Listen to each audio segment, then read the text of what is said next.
Unless something changes, it looks as if no one is going to win the majority. So these three have to be thinking about possible deals and the red lines they won't cross.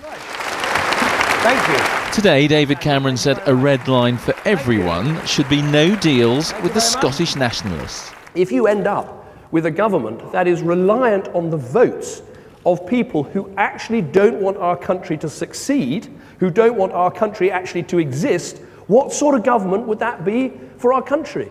Ed Miliband says that is a red line for him too. No deal with the SNP, even if that stops him becoming Prime Minister. Yeah, I'm not going to have deals with the Scottish National Party or coalitions, and, that I'm not willing to pay that price. For the leader of the SNP, that makes no sense.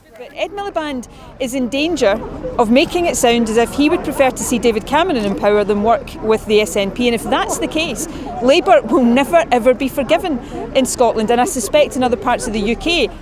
Nigel Farage has now said UKIP could support a Conservative Liberal Democrat coalition. We would do a deal if we could get the British people a full, free and fair referendum on who governs this country and who controls our borders. We've spent the day with the man who 5 years ago was the kingmaker. Nick Clegg's decision put the Liberal Democrats in government and David Cameron in Downing Street. Is there much more you can do at this stage? Oh, yeah.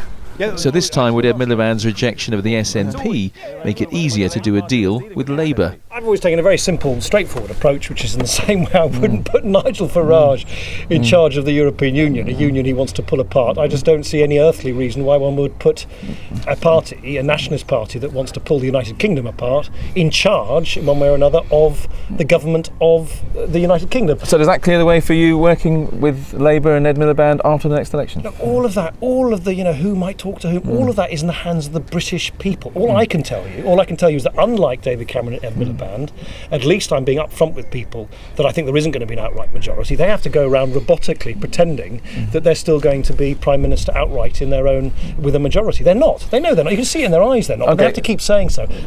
He has his own red lines, minimum spending targets on health and education, but his aim is coalition.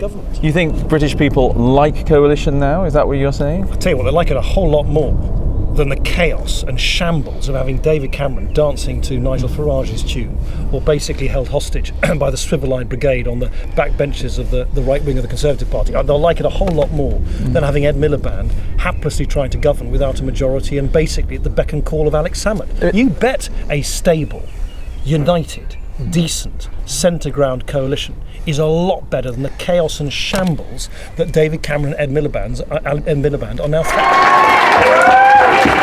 He's rallying them for one last effort. They may lose seats, he may lose his own, but he could be there in a week's time to be kingmaker once again. No plan, no time.